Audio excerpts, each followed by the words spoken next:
Hey, Patrick. Hey, Michael J. How you doing? Freaking fantastic. It's a beautiful life, really. How you doing? Truly blessed. I'm sorry.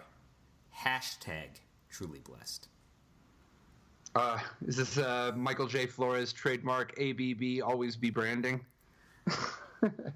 You once told me, to vary how widely and when to open the kimono, so I'm just gonna note that to you. I'm just saying, hashtag truly blessed. Yeah. And that's it. That's how I'm doing. Well, welcome everybody to a riveting episode of Top Level Podcast. Actually, it is going to be riveting because we're going to talk about new cards in a different form. It's going to be awesome. Yes, modern Aether Revolt. All stuff's going down. Stuff is getting real. Michael J doesn't know this yet, but I might sneak a little bit of legacy tech in there. But I wouldn't mind. Modern. I will talk legacy. I love all the formats other than standard. I love them all. Major thanks to everybody for the episode, 697,345 of Top Level Podcast. Thanks for sharing us on social media, all the sites, and following and all that. And major shout out to Bill Macy. Bill Macy, for supporting on Patreon. Oh, yes. Thank you, Bill Macy. Deck designer extraordinaire, Bill Macy. Cabal rogue himself, Bill Macy. Thank you, Bill Macy, patron on Patreon. Woohoo! So, dude, let's get into it. So, Aether Revolt is already really messing some stuff up with regards to this whole cheating thing, right? Like cheating costs. I mean, yeah, cheating costs. I guess we should clarify with Yes, cheating costs. I think first of all, it is just a factual statement that there have been a number of potential new routes, innovations based on the new cards. I think one of them, in terms of early stuff, super stands out. I think we're definitely going to get into that one, which was unveiled at the New York Regionals for Star City a few weeks ago. But before getting into the new stuff, I just want to shout out to my friend Roman Fusco. Roman is a relatively new player. I met him at local tournament, I think 2 years ago at the Uncommons. He won his first PPTQ over the summer, playing the same Naya Burn deck that I used to win a PPTQ, and he won Modern, sick. The Star City Regionals in New York. It was the sickest thing ever. Wow, that's one of the big ones, right? Yeah. Isn't New York one of the biggest ones? Or yeah. That's awesome. Yeah, it's 9 rounds Swiss. He sole undefeated through 9 rounds, and then 3-0'd the top 8, lickety split, defeating Dan Ward in the finals. And I think we definitely have to get into Dan's deck. Just shout out to Roman. He played the red-white deck, so we went from Naya to red-white because your Inspiring Vantage. Yeah. Inspiring Vantage is literally the best card you can play in from the new sets. It's just plateau. It's just such an upgrade to anything else you can do. And the trade. Well, you don't get hit by the caribou. The caribou aren't unblockable. If you end up in a spot where your Goblin Guide needs to hold down the fort, and all you have are Inspiring Vantage, the caribou is not just yeah. Also, an Urnum Jin won't get you, right? That's not a thing. But yeah, so you downgrade. You don't have. Roman actually played Destructive Revelry because he couldn't find enough to Katakis. So he's like, I feel so bad, Michael J. I had to play one Stomping Ground. So, but we wouldn't really do that. You'd play Kataki. But that's beside the point. He's like, I'm so sorry. my list is aberrant, but both cards are fine. It's not that different. But we don't have to get into that deck other than. Man, when your opponent plays a second turn Grizzlebrand, it looks pretty bad. Especially if he's got haste and he's attacking with it. Unless the card in your hand is Deflecting Is there Palm. anything you can do? You could Deflecting Palm. That's a 21-point life swing. So that was a spectacular finish to the New York Regionals. But I think honestly, I'd love to start with Dan's. Why is it 21? Is it? Why is it 21? 14-point life. No, it's 21 because you're supposed to gain 7 life, right? But I'm sorry, you're supposed to gain 7 life from the attack. But instead of because you prevent the life. Yeah. And then Dan was actually forced to use the Grizzlebrand preemptively to see if he could find a Dispel, which he couldn't, so he died. I see. Right, so, yeah. Because that's a tough one. Yeah. Yeah, that's a pretty. No, good you're right. So 21's a big swing. That's a bit for 2 mana. So I think we should start on Dan's deck. I think this is one of the most inventive decks. Yeah. And I just full props to Dan Ward for his new version of Reanimate. Oh yeah. I mean this is the beginning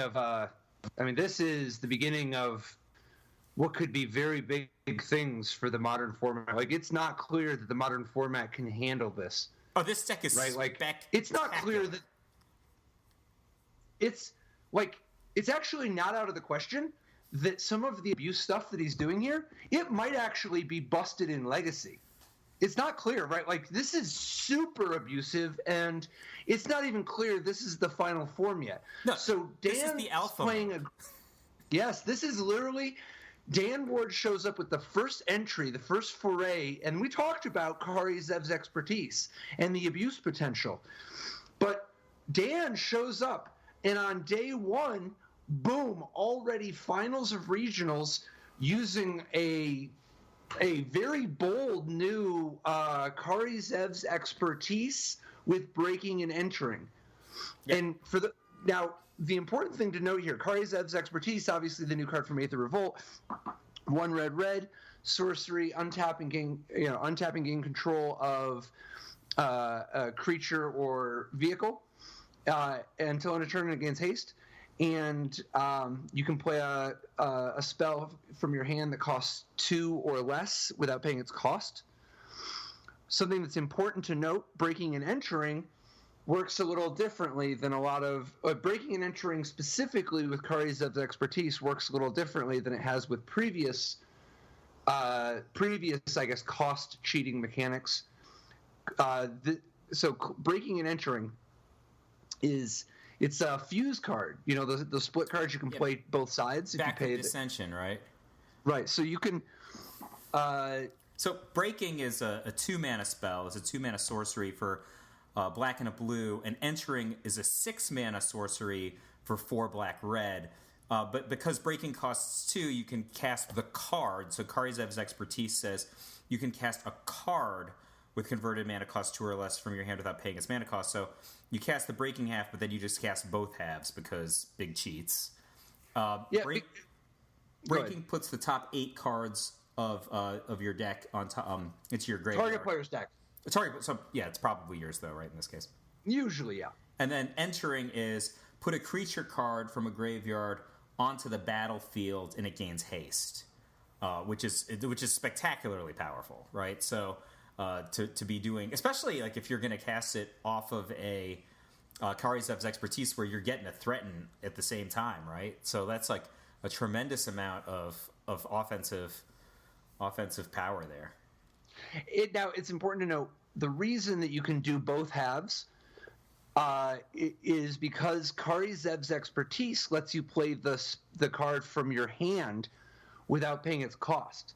Goblin Dark Dwellers, for instance, doesn't work with breaking and entering both sides. You can get one or the other, but you can't fuse it because fuse only works when it's in your hand. So you can still get, if you Goblin Dark Dweller, you can still entering, which is, that's a pretty reasonable game. But Goblin Dark Dweller costs 5. Kari Zev's expertise costs 3. Also, breaking and entering, if you only get entering, it's a reanimation spell. It's a very powerful one, but it still requires there to be a great creature in the graveyard. Breaking and entering, however, if you get to play both sides, they synergize with each other in a way that's deceptively powerful with Emrakul. You see, Emrakul, the Aeon's Torn, obviously widely regarded as just about the best creature you could ever, have. There's the scale of the best fair creature of all time and the best unfair creature of all time. And Dan's deck has both of the contenders for best unfair creature of all time, right? So right. Like, it's literally, it doesn't matter which one, they're both 1. the best. Yeah. Emrakul is number 1. Grizzlebrand's number 2. Grizzlebrand is the best that actually goes to the graveyard, and Emrakul stays, gets shuffled back.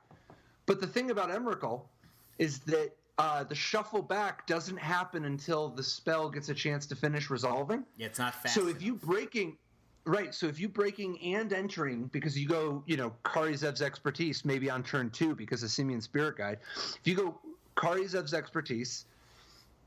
You get to play breaking and entering. You mill yourself, and if you flip an Emrakul, there is a trigger to shuffle your graveyard back, but it doesn't happen until after the entering resolves. So you actually entering doesn't target.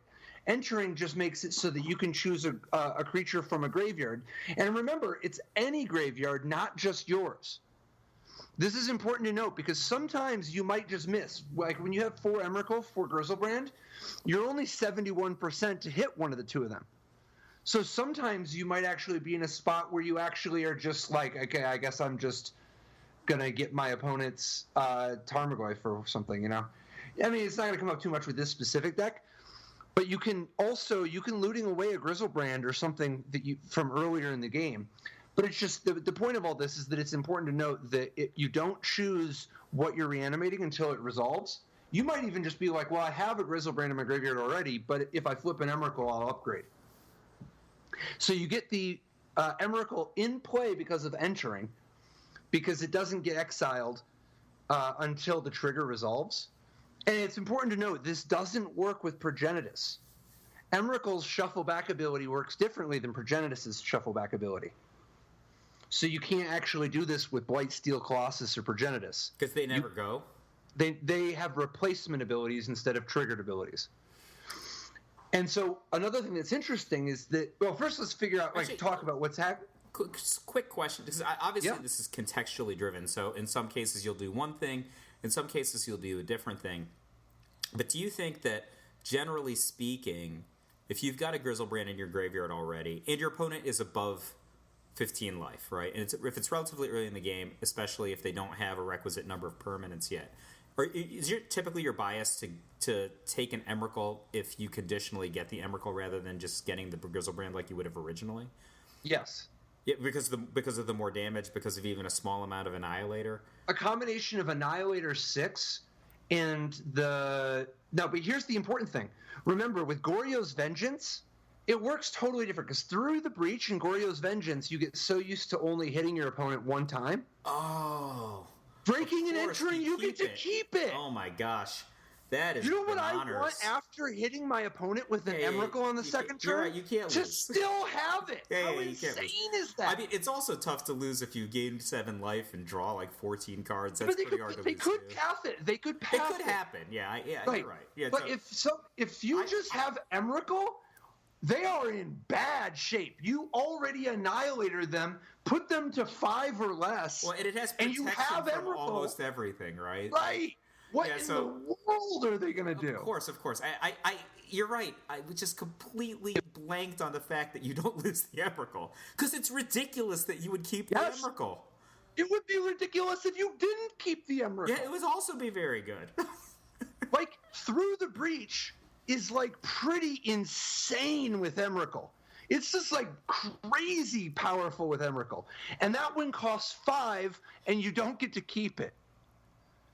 The prospect of, for 3 mana, getting to have Emrakul and then keeping it is just crazy. And that's not even the end of it. You see, Goryo's Vengeance is, like, widely understood how, like, it's very well known how busted Goryo's Vengeance can be at times, right? But you build your entire deck in a silly way in order to exploit Goryo's Vengeance, right? Like, you just kind of stomp, use them immediately, kind of action. So Goryo's Vengeance can be beaten by something like, for instance, Extirpate, or Tormod's Crypt, or Relic of Progenitus, right? Despite the fact that the creature goes to the graveyard from breaking and entering, there's never a stack opportunity. It never. The only graveyard hate cards that are the main graveyard hate cards that can actually interact with you are just Rest in Peace, Leyline of the Void, and Grafdigger's Cage. The other ones, Tormod's Crypt, Relic of Progenitus, Scavenging Ooze, Surgical Extraction, anything that uses the stack. Extirpate, any of the ones that involve the stack don't work because you never get a chance. This is Isn't that crazy? This is the most innovative, just plant my flag. I think this is going to change things. I think you're right. I think it's probably going to change Legacy.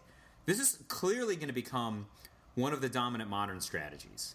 Like, I can't imagine it is not going to become one of the dominant modern strategies. This is such It might literally be banned next week. It's so busted. Okay, so that's the only. That's like the only way, right? Like, this is ridiculous. This is like some like. Cleveland has a pretty good rookie. Let's change the traveling rules. Yeah, I got it. Okay. Yeah, this is. The thing is, if you look at Dan's deck, this is just the alpha mode. I'm sure these numbers would change over time, right? Like, this deck is so powerful. I can't imagine I would really want. I can't imagine the mature version of this deck has 2 Cathartic Reunion, right? Like that's not the number I think it would. That's surprising. It might be the case, though, that the deck's too fast and too strong. Like, it's too fast and too furious. Who knows? That's like the defining card of modern graveyard decks of the last year. Dude, Faithless Looting, man. This is a turn 2 kill deck, man. Who has time to play cards that cost 2? This deck is surely spectacular. There's no... yeah. am in awe of this deck. Like, Kari Zev's expertise plus breaking and entering is so good, and he has room for interactive cards, which is the thing that's crazy to me. Like, Collective Brutality is like, that's like the death knell to a burn deck, right? If you resolve this, on theme. Yeah, it's so on theme. It gets you moving forward. You can just discard Grizzlebrand that way, and I mean, it's not like you can't just Collective Brutality. So sometimes you can go Kari Zev's expertise. Well, I guess I have Collective Brutality. That's a surprising way to do it. But here's some other. Before we get into all the like tweaking, tuning possibilities that are available, here's some other synergies and interactions that it would be important to keep in mind when considering possible ways to iterate on this Kari Zev's expertise breaking and entering strategy. First of all, Kari Zev's expertise is not the only way to break the breaking and entering. First of all, obviously there are the other expertises. Notably, Yeheni's expertise costs 4 and is on theme.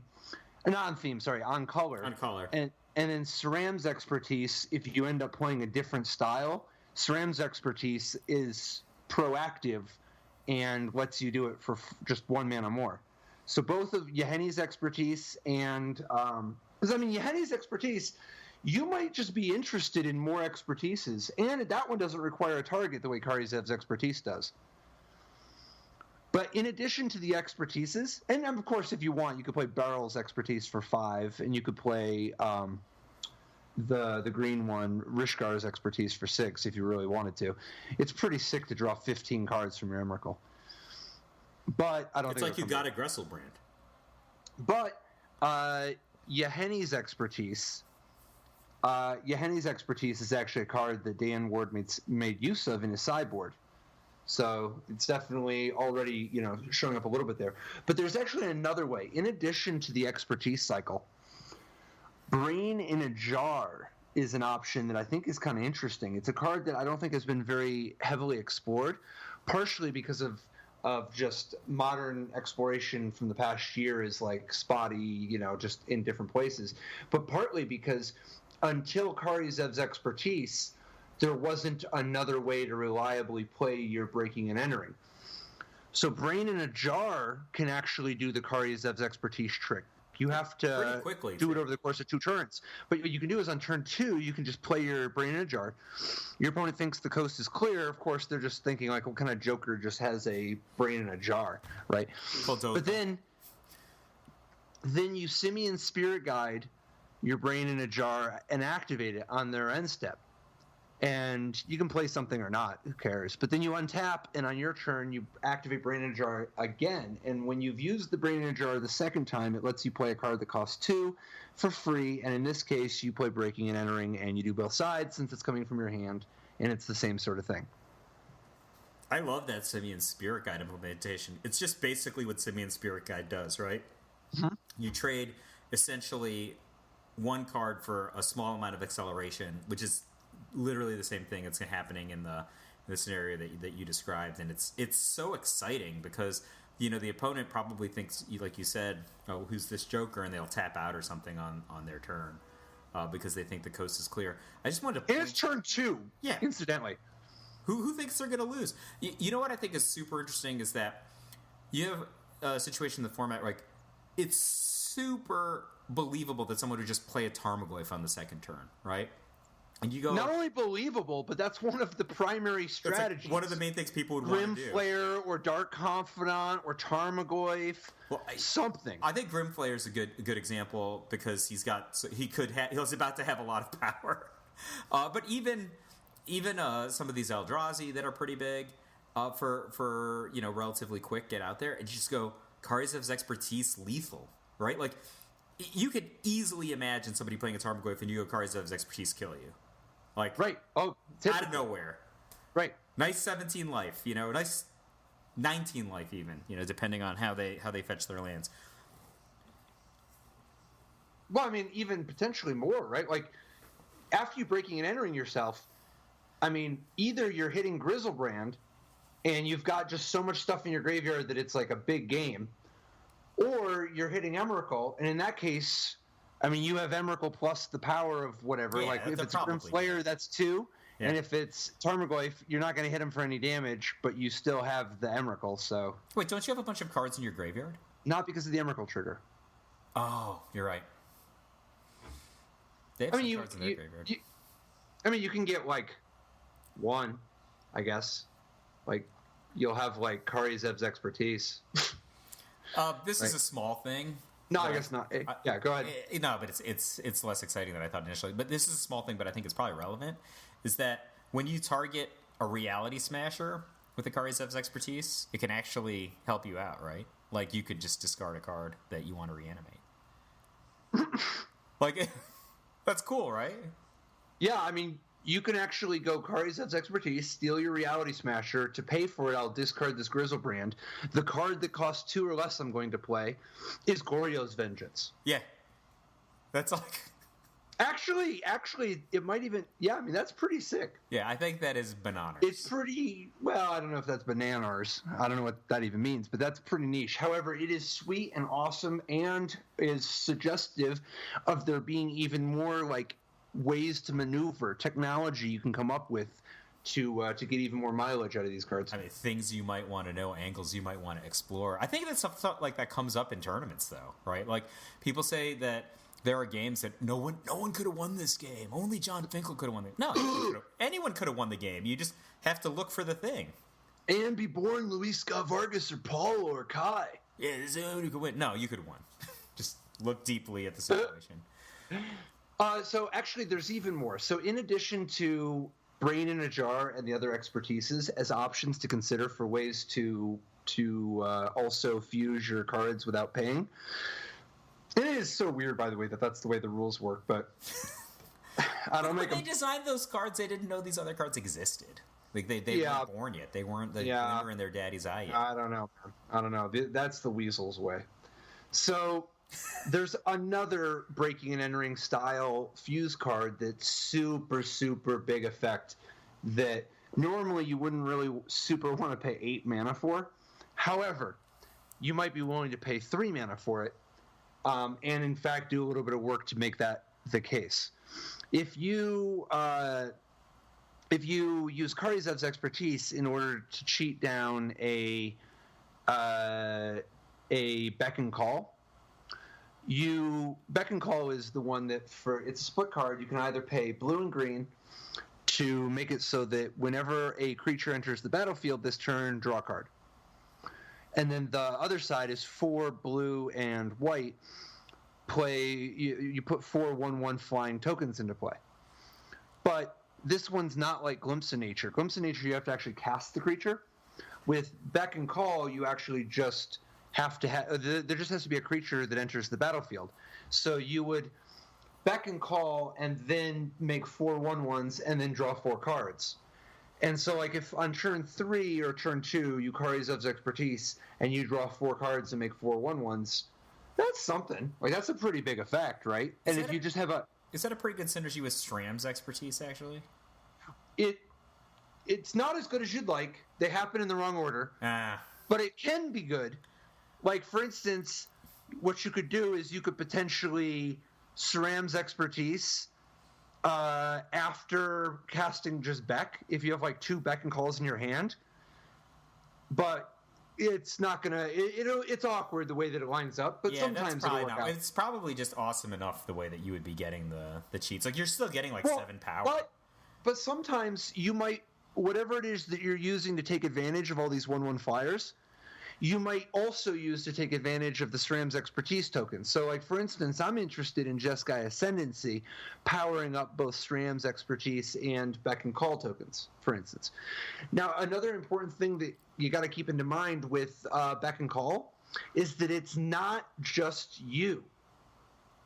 Beck and Call actually triggers whenever either player plays a creature this turn. And whenever a creature enters the battlefield for either player. So if you, for instance, have a Brain in a Jar that has a counter on it, your opponent could go Ceram's Expertise, Beck and Call, and you could, like, respond with your own Beck and Call off your Brain in a Jar. I don't know, man. I don't think it's going to come up too often, but it is kind of interesting because, like, the way the part that comes up Beck actually... and Call token decks, yeah. I think, honestly, it might happen. Well, no, there is one part that comes up regularly, which is the fact that one of the best ways to enable Kari Zev's Expertise is Forbidden Orchard. Forbidden Orchard makes sure that you can actually always just have a creature reliably, because if your opponent's playing some, like, crazy combo deck, they might not have a creature for you to target with your Kari Zev's Expertise. However, if you have Forbidden Orchard in play, and you do the whole Beck and Call shenanigans without having to tap your Forbidden Orchard, you can then tap Forbidden Orchard after the Beck and Call is resolved, and then draw an extra card. That's sweet. That's actually real, right? I mean, that's a real thing, right? That's cool. I actually assumed that this was just like a land that Dan was playing because he wanted to, just have smooth mana. I mean, people have done that in other decks, right? But this is way better than the way you said it. No. You need some number of Forbidden Orchards, and in fact, I would play 3. I think at least 3, maybe 4. Depends on how many colors I was playing. The way that you said it, I think I'd play 4. Well, it depends. If you're playing Beck and Call, I think you play 4. But I think that if you're playing the Reanimator deck, you might not want to. I don't know. It's confusing because one of the things that happens is that if you tap the Orchard, they have more things to sacrifice to Emrakul. Yeah. And sometimes they just block your Grizzlebrand. It's not like it's the end of the world, but like the last thing you want is to be in a spot where you go turn 1, Forbidden Orchard, give you a token, Faithful Saluting, and the next turn, Forbidden Orchard again, tap them both, Cathartic Reunion, and then you're ready to win, except that you've already given your opponent 3 spirits, and then have to tap 2 more, and then your Annihilator doesn't even work. So you got to be careful. But I think this is a very promising development for exploration in Modern. I think that, like... it's going to be interesting when you have a strategy that's so busted in a way, like on this axis, it starts making weird other cards valuable that would not normally be so valuable. Like, for instance, Beck and Call is 1/2 of a busted 2-card combo, and as a result, we might value, like, what's that tutor that lets you go get a gold card from your deck? I mean, you could also just Glittering Wish, right? Like, it's possible that you could play a Glittering Wish approach and then put a Beck and Call in your sideboard. Oh, that's cool. Or you might just use the 3-mana tutor from Ravnica block that lets you go get a gold card of your choice, because you just have one that's so busted. You probably wouldn't come to that, but it's something. I think the Glittering Wish idea is pretty pregnant, actually. Because there's a lot of gold cards that are, like, very exciting tutor targets if you have a compelling reason. And then as far as Kari Zev's Expertise goes, there's, the possibility of incidentally being able to boom bust or Ancestral Visions if your deck goes that way. I don't know. It's a little tricky because Ancestral Visions doesn't work with Brain in a Jar. Brain in a Jar always adds the counter first, so it never can play the 0-cost cards. It always has to be 1 or more. I think that's a small price to play for not paying any prices later. I look at Dan's second. I'm a little sad at some of the cards. Like this deck is so explosive, so powerful, so innovative. I feel like it's beneath him to cast a card like Painful Truths, which is because when you play Painful Truths in Modern, and you're playing it with your what's that 3 casting cost white creature that you play that makes all the prowess tokens. You're talking about Monastery Mentor, right? Like when you play Painful Truths, I think it's insane. Dude, I don't know. Painful Truths looks pretty good here. The fact that beneath him. It's drawing 3 cards, not 7. But he's boarding it in against people who are going to have like 11 discard spells and are just doing like tons of disruption. He just wants to draw some cards, man. Is that so wrong? I know how it is. I know what his plan is. I'm just saying. I'm just saying, like when Batman has to put on like the big armor or whatever to win a fight, I feel like this is a guy who is supposed to be the best at kicking people in the teeth and jumping off of buildings, and now he's Iron Man. I don't like it. I think it's a betrayal. All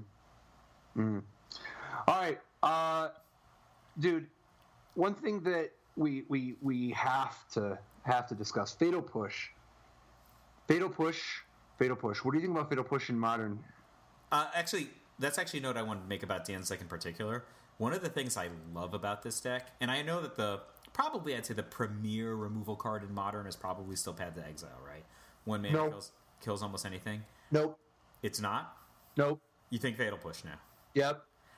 Well, no. I think Lightning Bolt. But I think Fatal Push is like 1 or 2.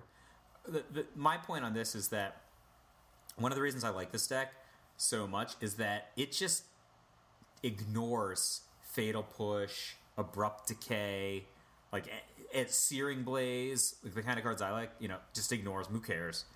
You don't kill anything. And I've got creatures, it's like insulting. It's really, I love getting a little extra value while keeping people honest. It's just a little bit more likelihood to win any given match when you're situated. You're not situated so that their cards have no text. You're situated so their cards are bad. That's better, I think. That's fair. I can imagine a number of people being like, I guess I have to Fatal Push my own guy.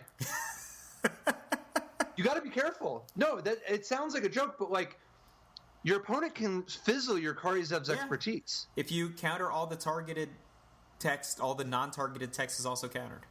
Exactly. So if somebody drops Dark Confidant with a mana open, and then is able to Fatal Push their own Dark Confidant, that's annoying. That's annoying. It's also not the worst, right?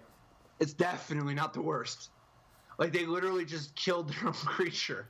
Yeah, I mean you got like a Hymn to Torok that 8/3 mana. That's pretty. And you didn't lose your Breaking and Entering, by the way. Remember, even if you get stuck where you're like, okay, I guess my Breaking and Entering is still in my hand, you can just cast Breaking on yourself. Can you can you physically cast this entire spell? There's Island, Mountain, Swamp. Yeah, definitely. Crypt, oh yeah. Yeah. 8. Yeah, there's 12 lands to tap for mana, right? Yeah, but you also just don't need to. And plus, there's Simian Spirit Guide. Oh, okay. But you also just don't need to, because if you have a lot of land, you could just cast Breaking. You could just cast Entering for 6 on a Grizzlebrand, right? But if you don't have a lot, you can also just Breaking yourself and hope to flip something to reanimate when you have 2 mana open for Goryo's Vengeance, right? Like you want to be careful. You don't want to just do it proactively, but when you have 4 mana, you can just go, because on turn 3 you Kari Zev's Expertise. On turn 4, because you missed, you can just go, okay, well I guess I'll just Breaking myself. I have this Goryo's Vengeance, and then you just see what you get. Actually, I kind of love that. I love the decks that have these like solitaire style. My draw is overwhelmingly powerful.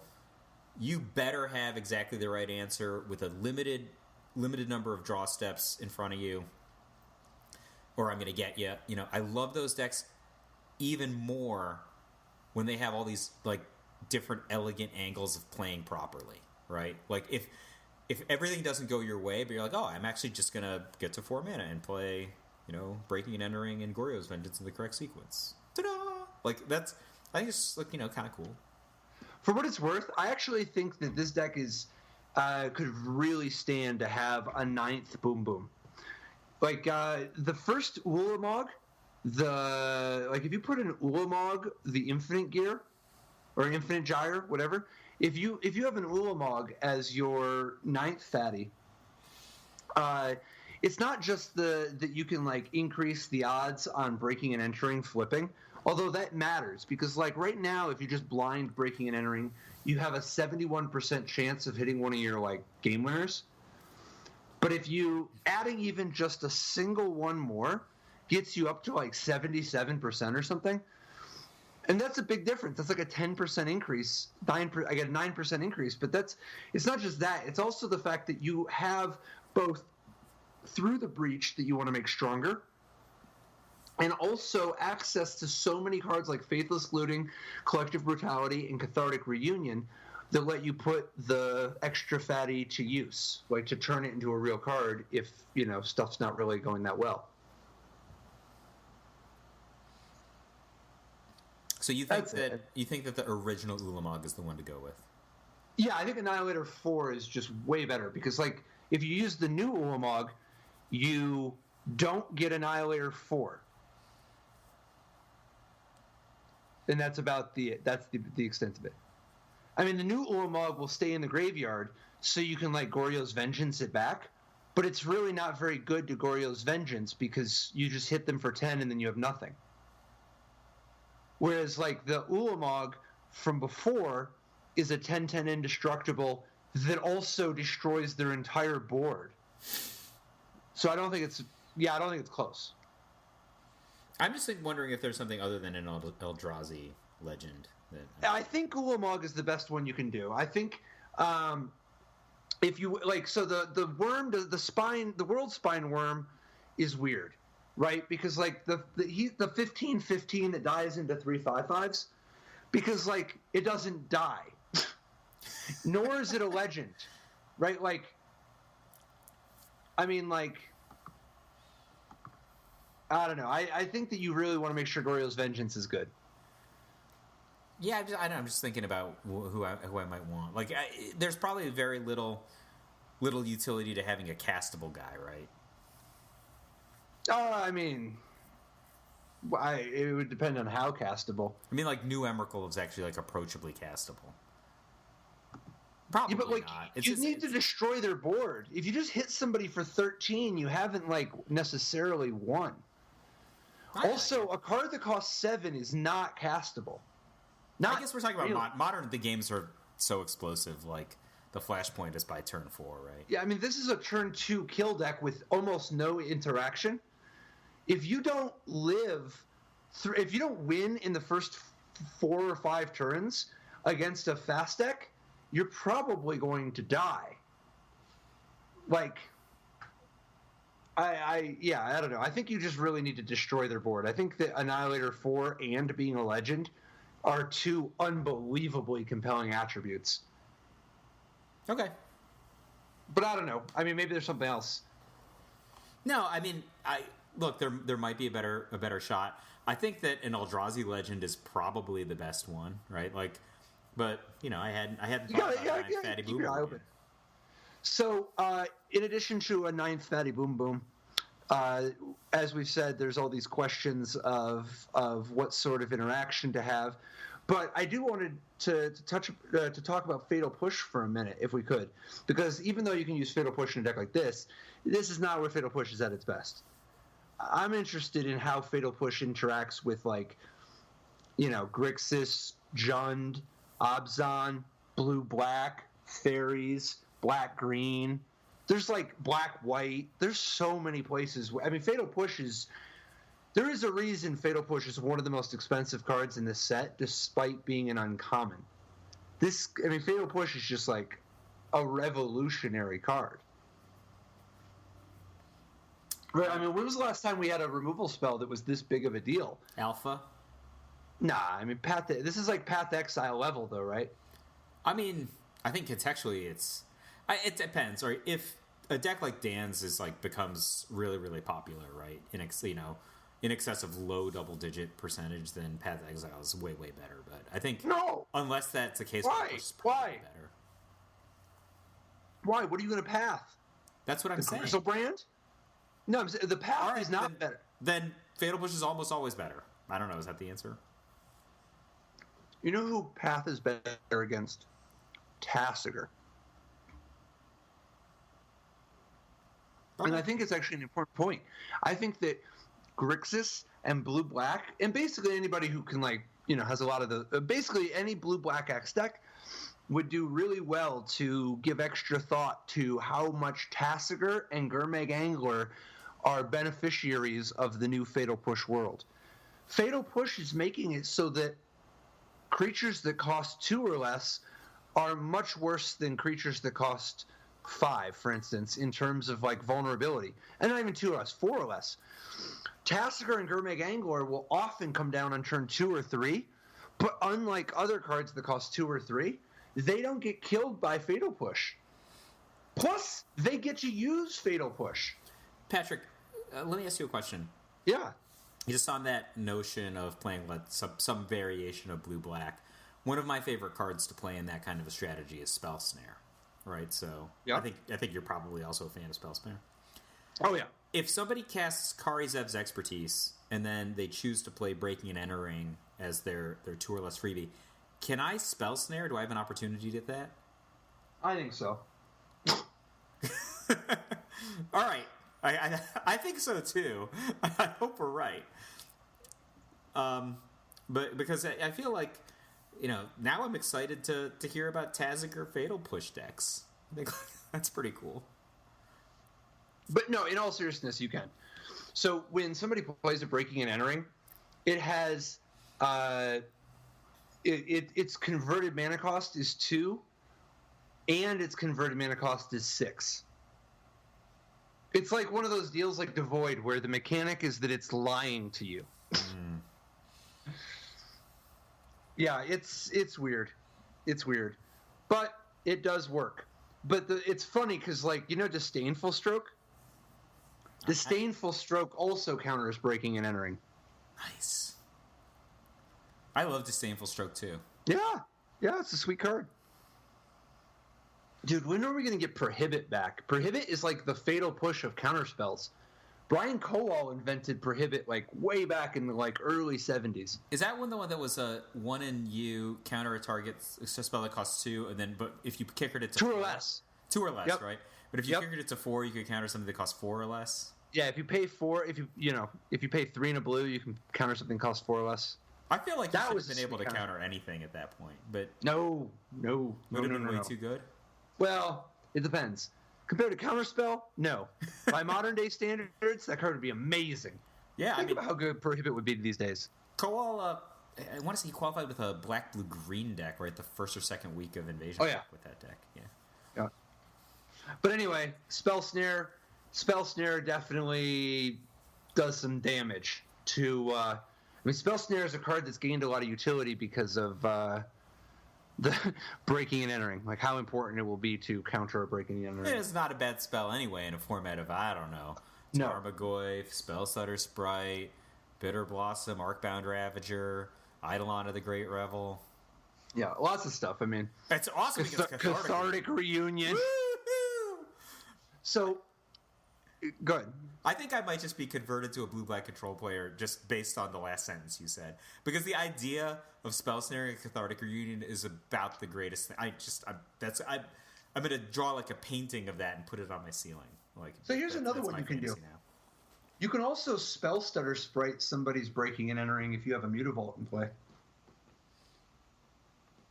Like I don't think you necessarily even need to play like Bitter Blossom. I think you could potentially just play a blue-black control deck with Spellstutter Sprite and Mutavault. Maybe you have Vendilion Click. I don't know. I'm blanking on this. Did you once win a PTQ in Extended with like Spellstutter Sprite as your only fairy? No. All right. No, I also had Vendilion Click, and I had Mutavault, and I had Sower of Temptation. Oh, okay. Well, that's cheating at this point. If it was just Mutavault, I would have been like, that's very impressive.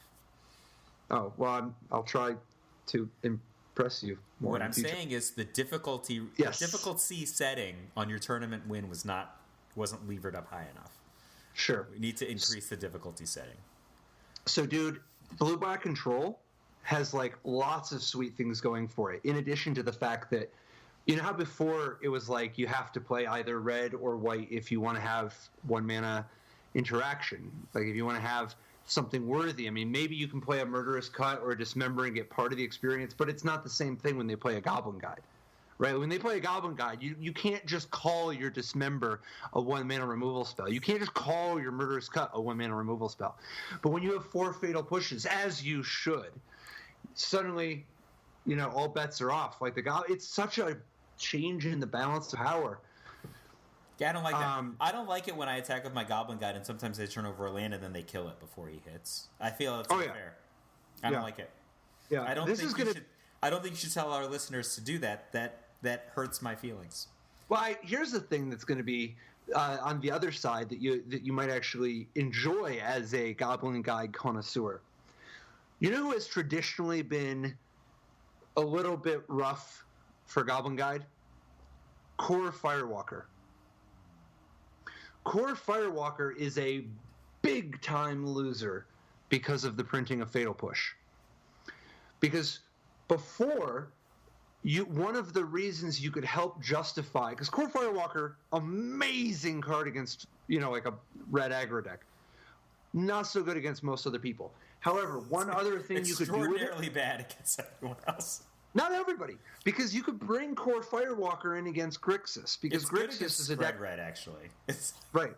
So, but Grixis and Spread Red still true, but like Grixis is a deck that had Lightning Bolt, Terminate, Colligan's Command, Electrolyze, just cards that don't kill a Core Firewalker. So it could actually be like medium annoying, right? But the fact that a Grixis deck now just can play 4, and probably should just play 4 Fatal Pushes, it's like that's a lot less vulnerability, which means that there's less reason to play Core Firewalker. There's less ability for people to play Core Firewalker, which bodes well for the red aggro player.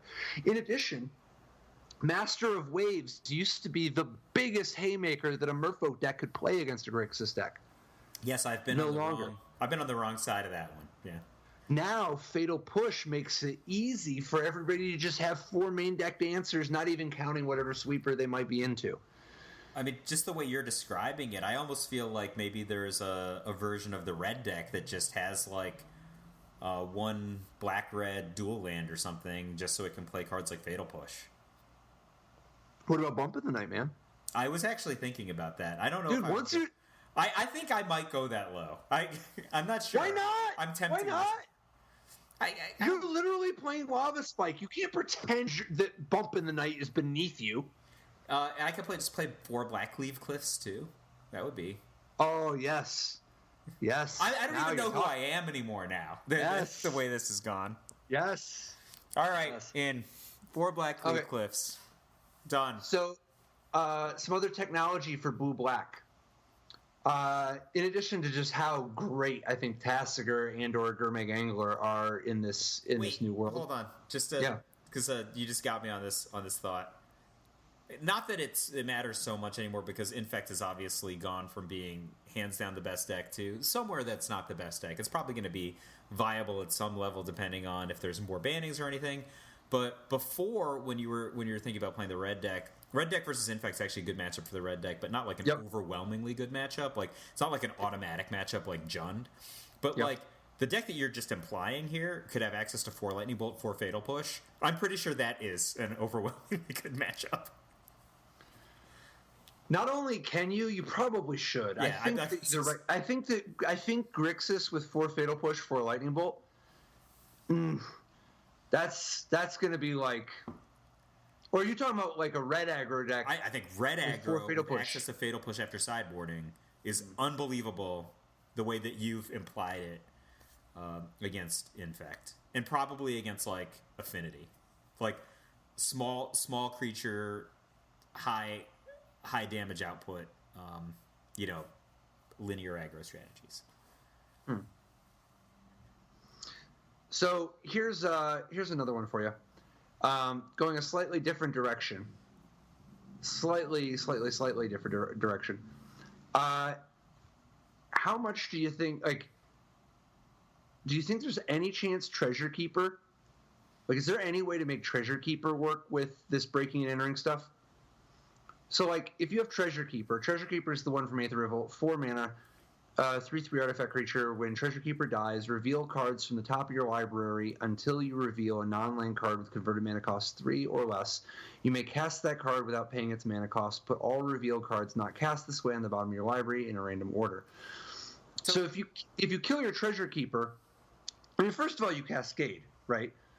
But like, but you have to have hella expensive cards, right? Well, you can also just put it on top of your deck. Now, you know what though? You don't get both sides. It's more like Ancestral Vision. You could get one, but you don't get both.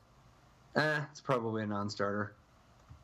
Yeah, I think it's probably the design constraints combined with the cards just aren't as good, right? Like if you compare this to the cards in Dan's deck, the thing that's crazy about Dan's deck is that not only is it a busted combo deck, usually busted combo decks are full of garbage. His deck's actually all really good cards. Fair. I didn't know if you wanted to go this direction because we were kind of riffing on blue and blue-black decks, but I really want to make sure we talk about like company decks, Abs and Company maybe Bant Company. Sure. I think like some of the new cards are... Well, Renegade Rallier specifically, right? Yeah, I mean, Renegade Rallier that's a game changer. Like you're What do you want to get back with Renegade Rallier? You could get back a land; it would be great, right? Like, oh yeah, that's like the smallest thing. I think that it depends on how you build your deck, right? But I think that the company decks... Does this work if you play Dryad Militant? I think that they're probably going to want to play Dryad Militant. Is that wrong? Why would you want Dryad Militant? Does Dryad Militant not stop graveyard combo decks? No. Okay. It depends. It depends on what kind. I mean, like, Dryad Militant stops people who want to Snapcaster Mage something. Is that what you mean? Yeah, you're right. Like, because, like, Dryad Militant only disrupts instants and sorceries that would be put into a graveyard. Okay. So, like, you're not... Yeah, most of the problem and stuff, I think, are creatures. Creatures, yeah. All right. But yeah, anyway, you can play Dryad Militant if you want, just to be like on some beatdown. If you just like Renegade Rallier, Dryad Militant, Renegade Rallier, I can bet my Gaddock Teague, Big Daddy Gaddy. It's not that good with Collected Company though.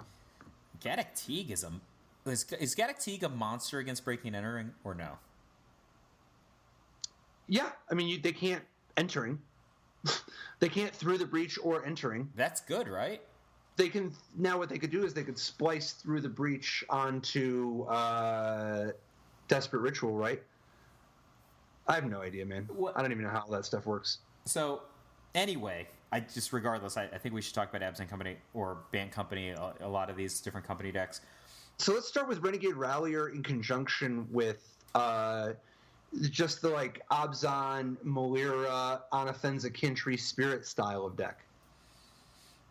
So Renegade Rallier is a new card from Aether Revolt.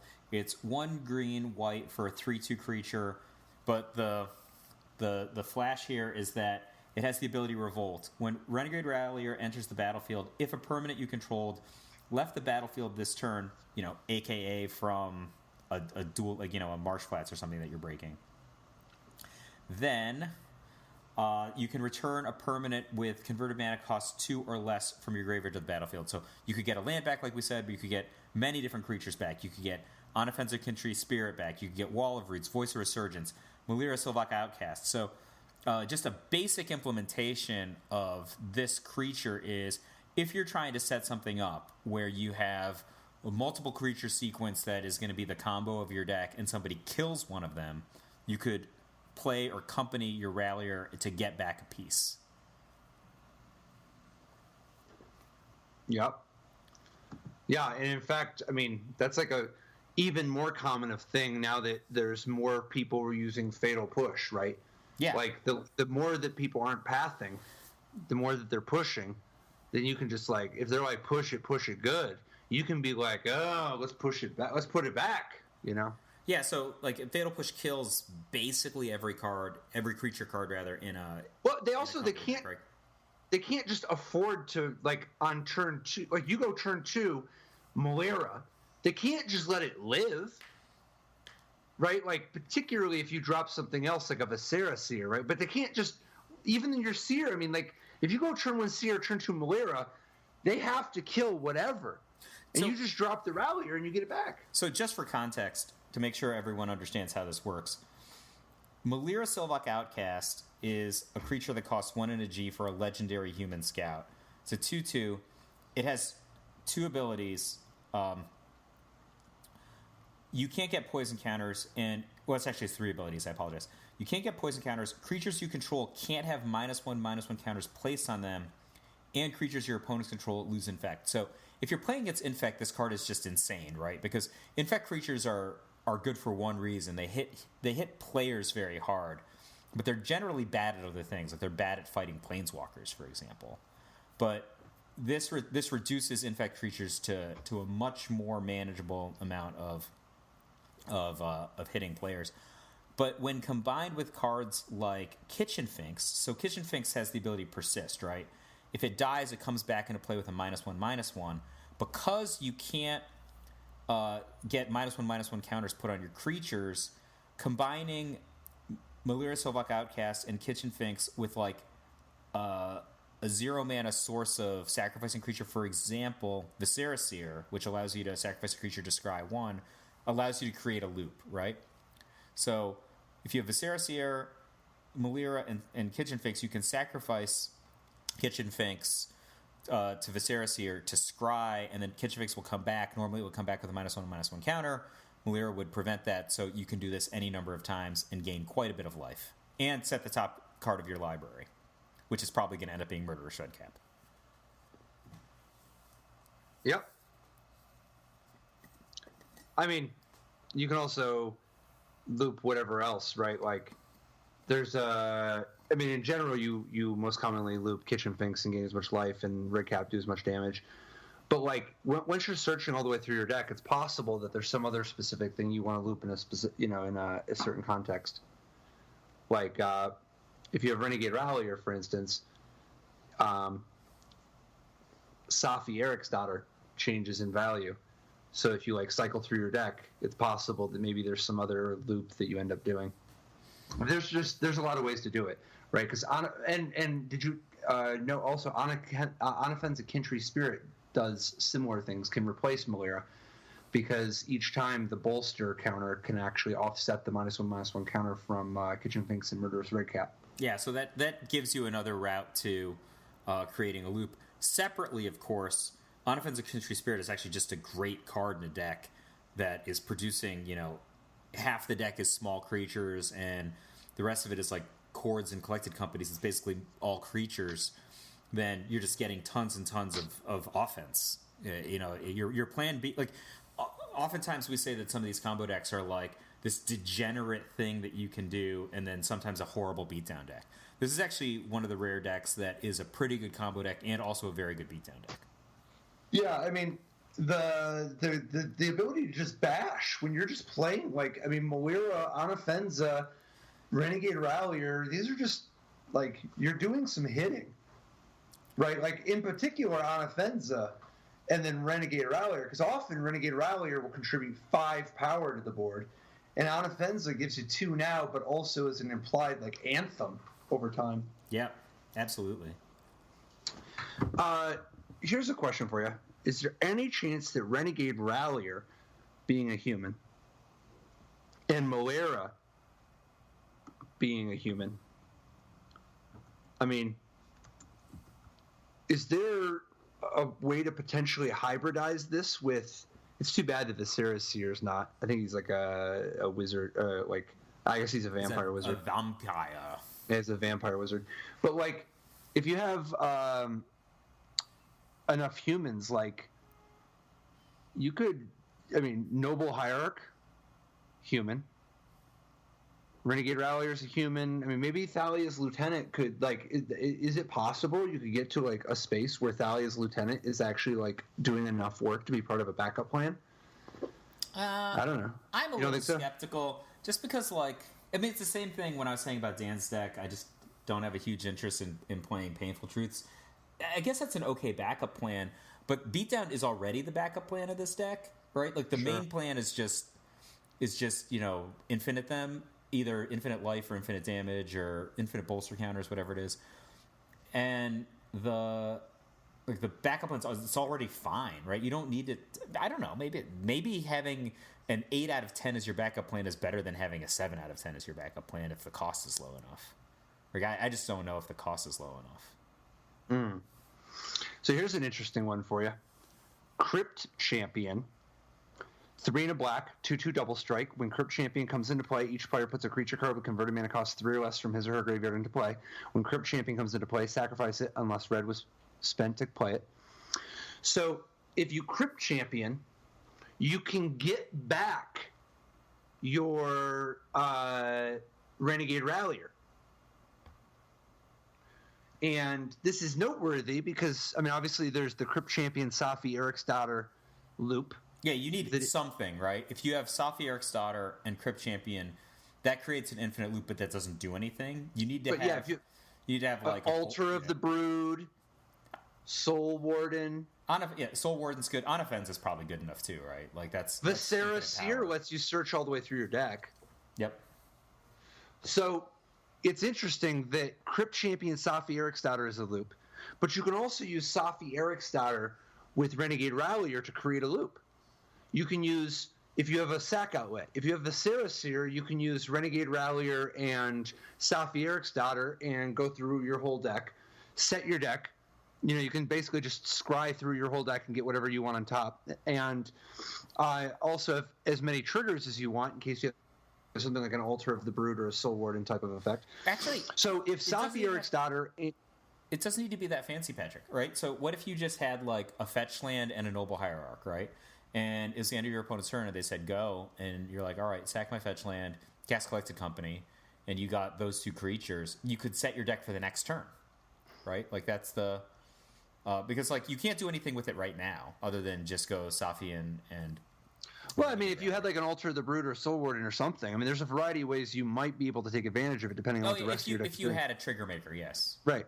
So the fact that Safi loops with Renegade Rallier and Safi loops with Crypt Champion and Crypt Champion can get back Renegade Rallier so that like sometimes you can just value them, right? Like what if you can just cast a devastating 2-drop, they kill it, you Renegade Rallier, get back the 2-drop, they kill those things, and you go Crypt Champion, get back my Renegade Rallier, get back my 2-drop again.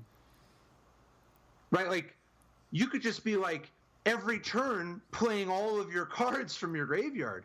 Right? Like, I mean, hell, if you want to keep going, on the next turn, you can just play Revelark. If Revelark dies, you can get back Crypt Champion and Safi. That's actually super interesting. Like, what if your A game was just a great 2-for-1 mid-range creature deck? Right? Like that would actually be competitive against a lot of decks. And then your other game is, infinite combo. I think that would be pretty respectable. I mean, because the kind of deck that you're talking about has got cards like Birds of Paradise, Noble Hierarch. So you could just get the jump on somebody and play a great card like Renegade Rallier on the second turn, Wall of Roots, etc.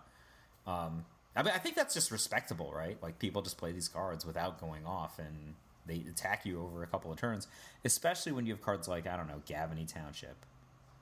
It's interesting, at the very least. I think it's very, very pregnant design space. So here's something kind of interesting. Renegade Rallier can play, what's the 2-mana 5/6 artifact creature that you just can't cast it for? You can only use mana from creatures to cast it. It's like a mirror. Yeah, a mirror, like perfection or something. Well, we all know what card you're talking about. Right. So 2-mana 5/6, which already, I mean, you can be pretty confident that there's some kind of no good being up to. You play your 2 mana 5/6 only off of mana from creatures. Now, Renegade Rallier, if you can get that guy in the graveyard, Renegade Rallier just gets to put it in play for free. Mirror Superion. Yeah, that's it. So Mirror Superion, if you have Mirror Superion in the graveyard, Renegade Rallier gets to just commit 8 power for 3 mana across 2 bodies. And what's interesting about Mirror Superion in Aether Revolt is that not only do you have the ability to Mirror Superion off of the Renegade Rallier, and from before, Burning Tree Emissary was a popular choice. There's actually a new Burning Tree Emissary in Aether Revolt that uses Revolt. If you have the Hidden Herbalist, it's 1 and a green for a 2/2 with Revolt of when Hidden Herbalists enters the battlefield. If a permanent you control left the battlefield this turn, add green to your mana pool. You can play 4 Hidden Herbalists and 4 Burning Tree Emissaries and effectively have 8 of that card. You're just going to, go nuts, right?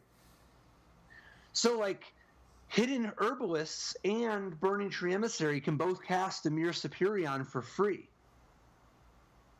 So, you can just very easily, reliably, just go turn 2, Burning Tree Emissary, Hidden Herbalists, 7 power, and Mirror Superion, play 9. That's 9 right there. 9 power. Okay.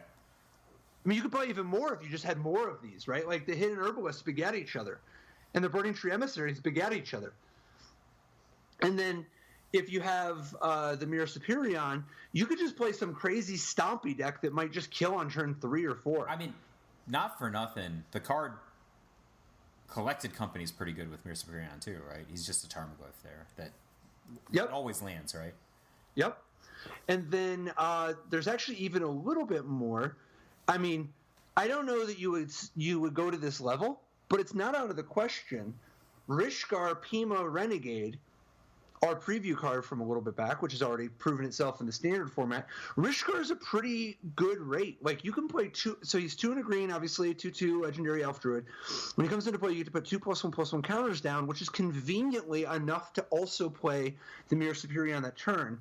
Now, you probably don't end up going that route, but I'm kind of just interested in Rishkar in Modern anyway with Collected Company because of the way that Rishkar fits. It just slots so nicely into an elf deck.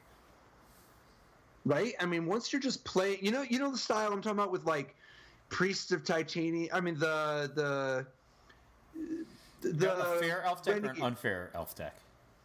Both. The fair deck in particular, though. Imperious Perfect, that kind of a deck? Yeah, but you don't even need Imperious Perfect.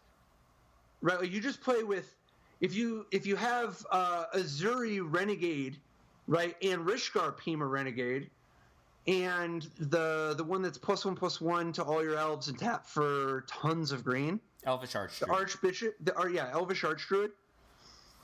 That's you can play a pretty sick elf stompy style of deck of sorts, right?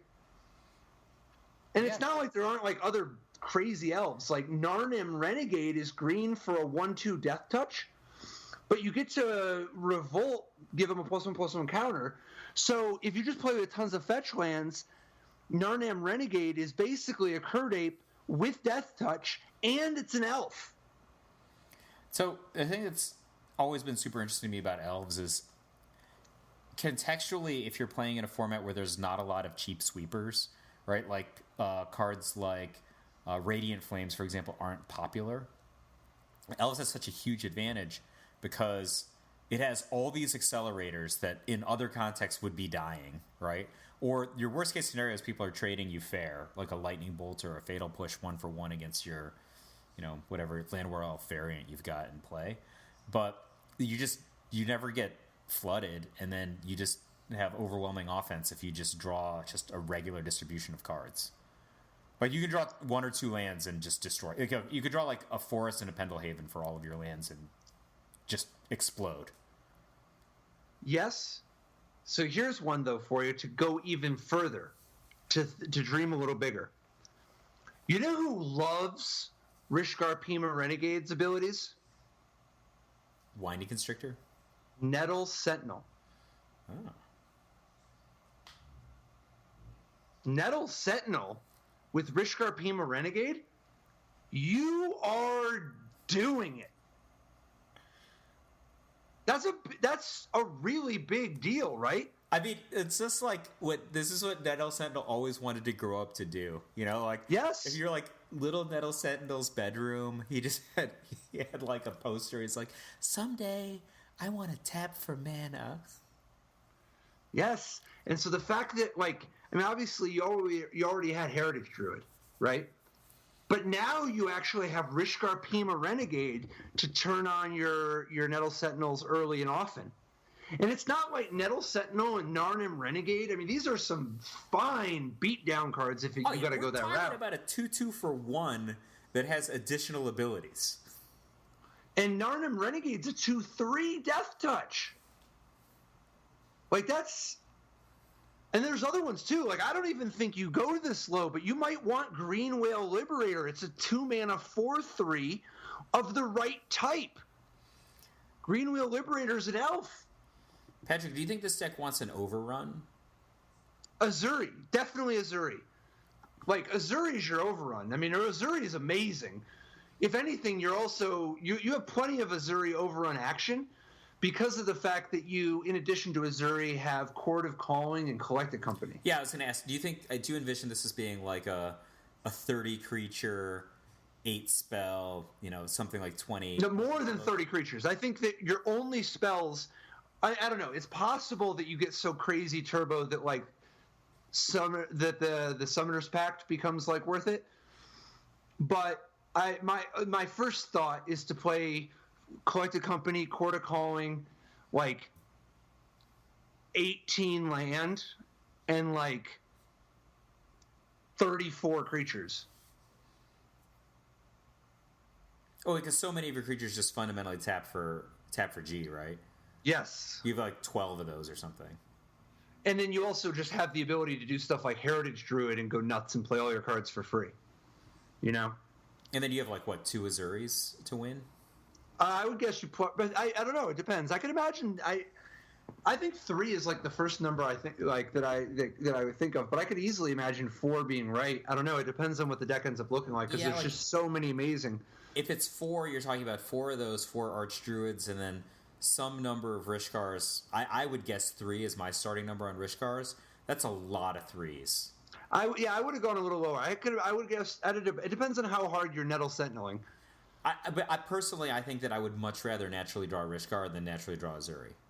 So sure, that's a good point. I could even see playing 4 Rishkars. I think 2 Azuris is where I'd start. But I mean, I don't know. Neither of us has tuned this yet. That's and it's interesting to me how many of the beatdown elves are warriors. You can play 2 mana 4/3 elf warrior, 1 mana 2/3 death touch elf warrior. The Azuri himself is an elf warrior. Right? And Ren's Run Vanquisher, elf warrior. Right? There's a lot of elf warriors. I don't know how many, warrior synergies there are. Well, I'm just thinking, the warrior synergies I'm thinking of tend to be black-white, right? Yeah, in general, most of the time. But it's interesting to keep in mind, because it only takes one little thing sometimes. This sounds like an exciting deck. It actually... It sounds like... I think it depends on where you want to be on the spectrum, right? It's probably less busted than Abs and Company, but it's... Maybe not. But it's clearly more explosive. So another possible angle to go with this is that Rishkar Pima Renegade, Narnim Renegade, the Green Wheel Liberator, all these cards are +1/+1 counter oriented. It's possible that you could play some Winding Constrictor and Hardened Scales side-by-side action. I like that idea a lot. That's kind of interesting, right? Yeah, it's really exciting. I mean, Avatar of the Resolute works real well with those. Is that the GG guy that has reach? Yeah, 3/2. Yeah, I love that card. Right.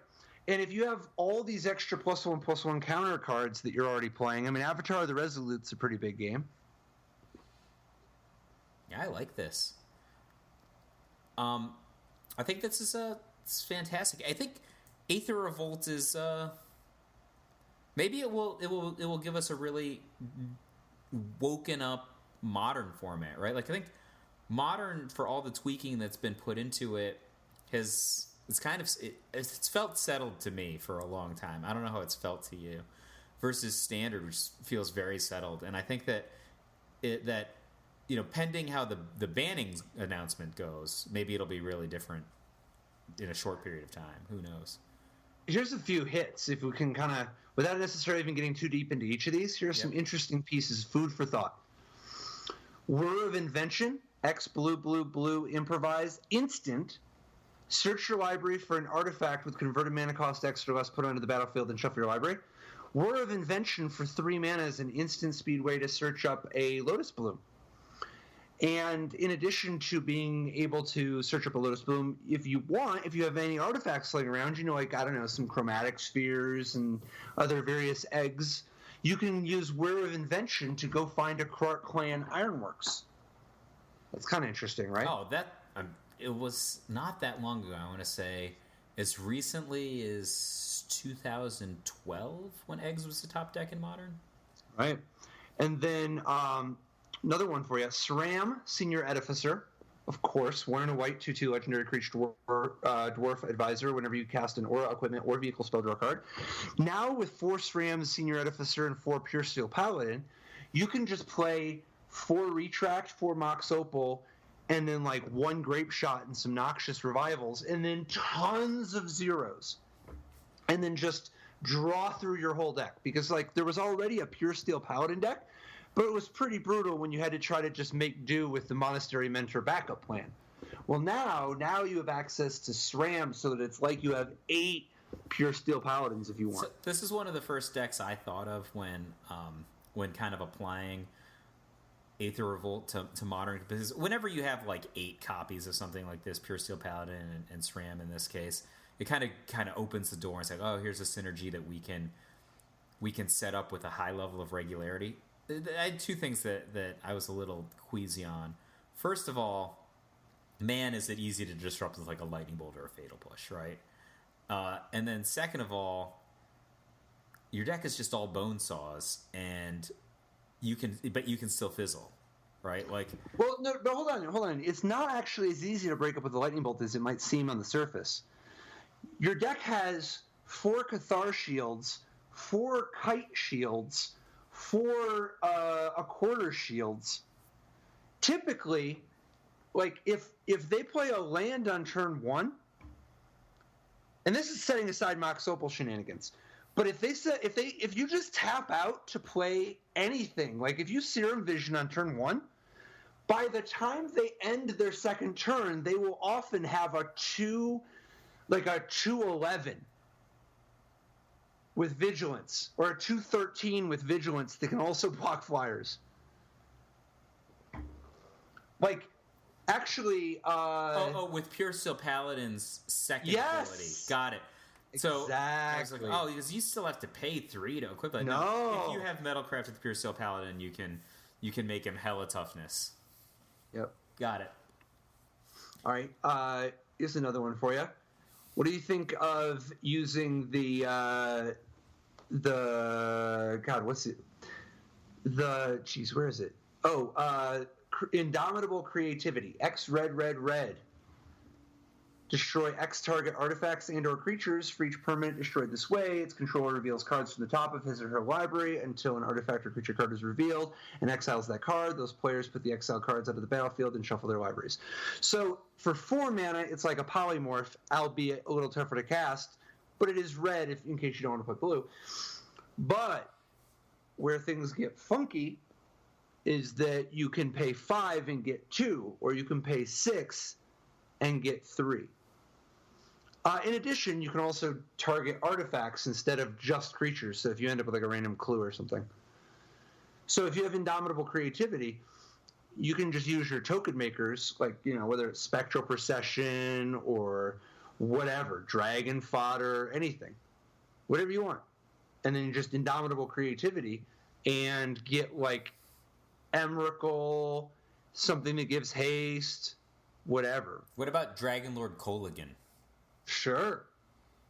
So that's just a kill, right? If you get, let's say you start off with Dragon Fodder, and then you cast Indomitable Creativity, destroying 2 of your Goblin creature tokens. You get 2 creatures, and the creatures you get are Dragon Lord Kolaghan and Emrakul. then they're dead. They'd be dead, right? It's 21 damage. Right.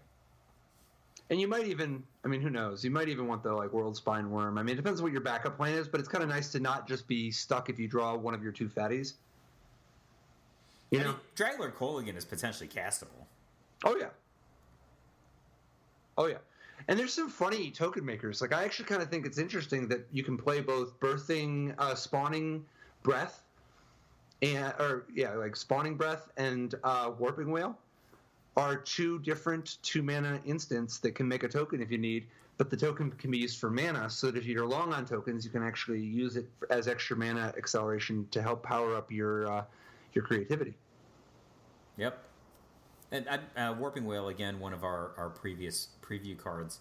That's a great little card. You know, it's it's showed counter breaking and entering in many different formats. Oh yeah, that's awesome. Patrick, is it next week that we're gonna see a banned list in Standard? Possibly. I think the week after that. It's before the end of the month. It's either next week or I think it might actually be the Monday, like a week and a half. Next episode might be our last one before they do the announcement. All right. So we claimed last week that we were going to brew a blue deck this week, but oh yeah, we do have to brew a blue deck. It's got to be quick though. No, let's brew your blue deck next week. Okay. Because this is what I'm thinking, right? We're so high on so many decks from Modern this week. We just save it. There's going to be another week. We're going to be here forever. This podcast will never end as long as people continue to love it, share it, and subscribe to it. Subscribing on, iTunes, YouTube. Dude, why haven't we broken Inspiring Statuary yet? I don't know. You're the only person I know who loves Inspiring Statuary. But every time you talk about it, it makes me love it. Just so you know. Like, I just think about Key to the City all the time now. Dude, if you have 4 Atogs and 4 Ravenous Intruders, like, why can't you just, like, fling them out? I was thinking, like, if you have 4 Atogs and 4 Ravenous Intruders, man, it is tough to beat you with Oxidize. You remember when people were like, oh, man, I can beat Affinity. I got hella Oxidize, hella Disenchant. I have instant speed removal for their Ravager. They're like, Atog, what's that do? Attack. All right, attack all my artifacts. All right, I'm dead. You remember Eugene Harvey? That guy was all in on Atog like every single time. By the way, he played his same deck in Worlds one year. His block deck, his standard deck, and his extended deck were all the same deck. He played the same deck in extended. He went like 5-1. Dude, what about Paradox Engine in Modern, man? If your elf deck has Paradox Engine, yeah. I mean, that's a hella expensive Plan B relative to your Plan A, but maybe okay. It's right. What if your artifact based deck is just like Paradox Engineering in a Jeskai Ascendancy sort of way, right? Like you can just, I don't know, man. I feel like this set has so many busted combos. Maybe there's just not enough time in the day. No, but like I said, we're going to have infinite more episodes until we die, which we're not going to because... Yeah, I'm just saying they're eventually going to put out another set. Dude, we didn't even talk about Felidar Guardian. If you have 2 Felidar Guardians, you get infinite triggers. If you have Saheeli Rai with liquid metal coating, you do crazy stuff that way. If you have Felidar Guardian with Saheeli Rai, I don't know. It's the same as the standard, yeah. All right, man. All right. See ya. Thanks for joining us this week. See you guys next week. Bye-bye.